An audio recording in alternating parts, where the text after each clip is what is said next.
Go ahead. What's Brock been up to? Like, what kind of throwing program is he on? How many days has he thrown? Is he airing it out? We want details. Yeah, I don't watch him, to tell you the truth. He's right on pace. He has, I think he throws 3 times a week. I do not sit and watch those. It's part of his process of getting back, and he's continuing right on the track he's always been on. No setbacks, and it's been very good so far.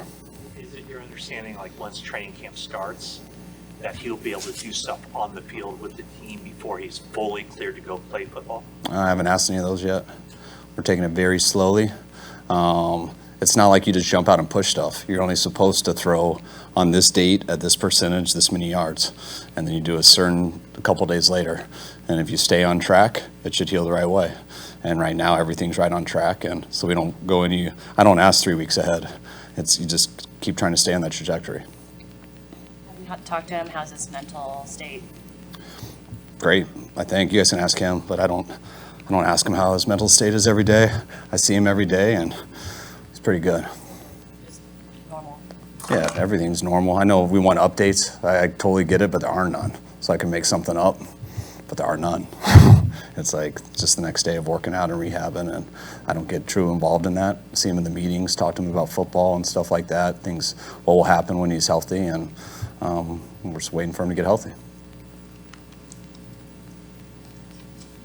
There's a report you're going to work out another quarterback. Are you looking to potentially add another quarterback for training camp? I don't think so, but we always work out all positions and stuff, so I don't go and ask about each one, but it's just part of the process of every position, and always having guys that if someone gets hurt to bring in, guys who are on our call list, and usually we don't stop working guys out.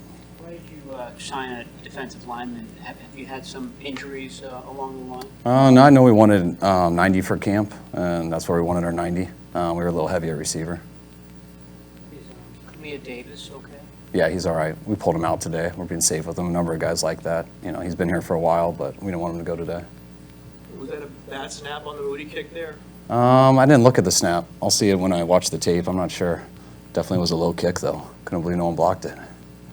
How has he looked just in the OTAs and in today? He's done a good job. I mean, you want to feel the leg and stuff that you see on tape that, we sent Brian to go work him out and stuff, so we wanted to make sure that felt the same way in person, and you feel that every day. I mean, he's got a hell of a leg, and we're going to put him in a bunch of situations and keep challenging him, and hopefully he'll be ready to go by week 1.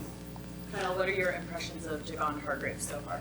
I mean, he just got here, so we're just getting to know him. We're going to be slow with him, just him not being around throughout phase 1 and 2 and OTAs. We're not going to throw him into anything. So my impressions are he seems like the same guy I've been talking to on the phone.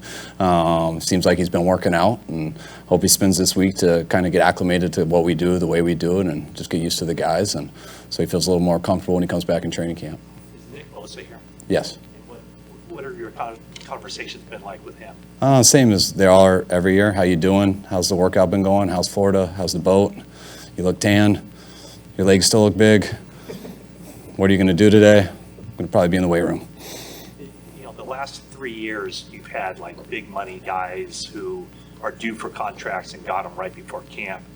Do you at all get involved in that, just from the sense of trying to gauge the player, the person, and if their mindset's in the right spot as far as handling the contractual stuff while also taking care of business, physically to get ready for the season?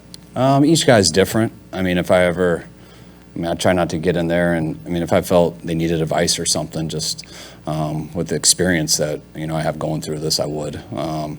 But usually the contract stuff takes care of itself. Usually the type of guys we want to pay, you don't totally have to have those conversations with. If we did, we probably wouldn't be wanting to sign him long term. Nick, he's not a guy I really ever worry about, whether it's a contract year or not. I know Nick's doing his work. I know Nick is obsessive with his job and obsessive with being the best he can be. So it's usually pretty easy with that stuff. We don't even need to mention the contract. So it's more the same conversation I've had the last 3 years with him when he comes here. In the event that Brock is ready for week 1, have you talked to Trey Lance or his agent about a potential trade? No. Debo is working on the side field throughout not doing any team drills? Is there anything that he's working through, or just? No, he hasn't been here too, and we want our players to be ready to go. And with him being away and stuff, just didn't feel he was quite in that right spot. So we got some time till camp, so we're not going to rush him on anything that's don't feel he's ready for. He's got some things too, so keeping him out. With Brock's towing program, will he be here during the downtime, or do you have somebody that goes with him? Like, how does that work? He'll be here most of the time. I mean, I don't know. Again, I don't check on every single one of those because I don't think it's necessary. But Brock's been great on his rehab. He's obsessive about it as you can be. That's why he's ahead of schedule, and expect him to be here doing it with our guys. And when he does get breaks and long weekends and stuff, however he wants to spend that, he'll do it accordingly. Ask about first team, second team reps. I know sometimes it isn't as important, but Right. Arnold getting the first team, does that mean try to get some tomorrow, or? Yeah, we've been switching them up each day, I think, for the most part. So, yeah.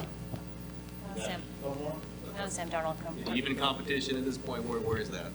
I mean, it's OTAs. So, I mean, every position, like I think I've said to you guys before, like, I don't try to come in and know who's ahead or not. This is all this stuff gives these guys a chance to have a chance to compete in training camp. When you don't practice football an entire offseason, you don't do any practice of football since, your last game, it's very hard to come to training camp and be ready to beat someone out. And so that's what you try to provide all this stuff for, is just to give guys a chance to learn the offense, get their timing, get everything. So now when they go to training camp, they're ready to compete. And that's truly where I see the competition starting. How's Sam Darnold progressing and adapting to the new system? He's been good, just all these guys. I mean, some good days, some bad days, but that's what this point is throwing all the stuff at them, letting them go through it, and we'll go through the exact same process our first 7 days of training camp. But it's just a little easier to do it because you get pads on, you can do more, and hopefully it'll be easier for them second time going through it, though. Kyle, last OTAs, you, a representative from the Players Association came on the field, and you seemed to get really agitated about it. Could you shed some light on what we were seeing there? I wasn't agitated. I was just surprised. So you get surprised, and that's all. But we had a good conversation. He had asked me something. Surprised him to see him out there, and actually know him pretty good. He's a good dude, and there's no issues at all. Trent kind of in the same boat as Bosa, in that you don't really worry about him too much. I mean, you do have him here now. You haven't had him before. But Yeah, I mean, of course I like everyone to be here. I mean, always. Trent, I do think each year in my career, it gets extremely harder for O linemen and D linemen to get anything out of the offseason just because of the stuff that doesn't allow them to practice football. So it's a little different with those guys. I'd want Trent here more, but at the position, it comes to a time like, for what? And when you're his age and you've done what he's done, I'd rather him be here, but that's one of the positions and definitely one of the players in the league at that position that would worry me the least.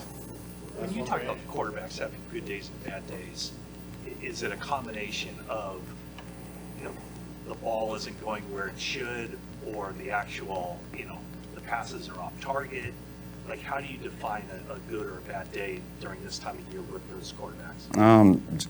Same way I define it any day, I mean, it's how they play. And when you look at a play, just because a guy makes a wide open throw that looks good, like, that's what they're expected to do. That's what everyone in the NFL should do. So you're evaluating tons of stuff, how they play in the pocket, where their eyes are, where the ball goes, how does the ball look when it goes, even though that is kind of a prerequisite. I mean, you still got to do it. So yeah, everyone can see how it's thrown. But even when you get completions and stuff, doesn't mean you had the best practice. There's not always a pass rush. Even when there is, we're not calling sacks. Sometimes, just based off how the script goes, you might have a bunch of good looks, and the other guy might have a bunch of bad looks. You don't know how it's going to go. So you evaluate each play, and then you get in there and you watch it with them. But you know who is playing well after that and who's playing bad. It's not a stat thing. It's not a thing I could just verbalize, I guess. So when you leave the practice field, do you automatically know who had a good day or a bad day? Or Yeah, I got a pretty good idea. Yeah, we know the coverages and we know where the ball is supposed to go and we know how that goes there and how it looks and why. And sometimes, but you get in, you watch the film and, all right, I thought that was bad, now I get what he saw. It wasn't, or vice versa. And that's why you try to never make too big of a decision or an opinion until you get through the film. how's Danny Gray's grasp of things since last season ended to now? I think it's a lot better than when he left off. I think Danny learned from his first year just how long that grind is of a rookie year, just going from the off season of the combine and all the workouts to getting here, and it really never stopping. And we saw him in the off season have a little different attention to detail, the way he came here in phase 1 and 2, how he worked to get in shape, and that's what it's allowed him to have a good OTAs and go through a bunch of stuff, which to me he's finally got in the shape to where he could do everything, and this will really help him for training camp. Same question for Drake Jackson. What's that? Kind of the same question for Drake Jackson. Yeah, definitely. I mean, and Drake, I've seen you guys have heard about it, and it's exactly what we've said. I mean, he was unbelievable this offseason. Even when it wasn't voluntary, he was here on his own anyways, just living in the weight room, trying to change his body, and that's stuff he had to learn from last year, just like Danny. And you can tell how guys learn it by how they start working before they see you, and Drake did that big time. It's carried over to phase 1, 2, and throughout OTAs and phase 3, and excited for him to now get away, keep doing that when we're away from him, and we'll see how he is when we put the pads on. I have a two-part Brandon Allen question. Nice. One, I guess, just your initial impressions of him, and he's been a number 2. Looks like he came here. I mean, he's potential number 4 here. Do you know if there's a conversation before he signed what led him here, and why you view this as maybe a decent opportunity? I mean, we knew in free agency we didn't know where Brock was going to be at the time, so we knew we had to go get someone to compete with Trey in case Brock wasn't, and we got fortunate with Sam on that. Then we felt good just with our targets and everything, and once we kind of started phase 1, when we're doing all the quarterback drills and workouts and stuff, it was just, man, there's only 2 quarterbacks here. Brock can't do much, and we would like a third guy. And then we looked out there, and he was available, and then he had the confidence to come here.